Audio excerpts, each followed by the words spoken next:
Hi, my name is Tomi. I'm a student at the University of Illinois. Come to Craft and Snacks with me.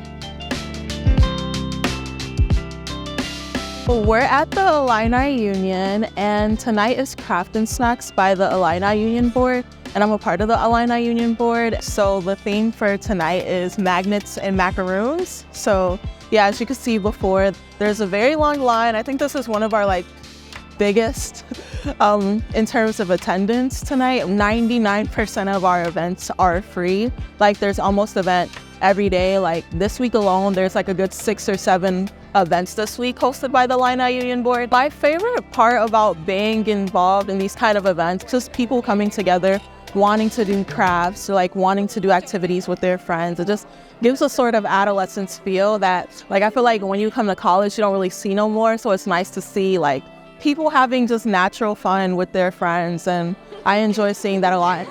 Something that started off as a small idea coming into a huge thing, and this much of a turnout is just really cool to see. It's kind of like family in a way. It makes you feel good. Sometimes it's hard work, sometimes it's laughter and joy. So yeah, community to me is just getting together with different people and accomplishing things together.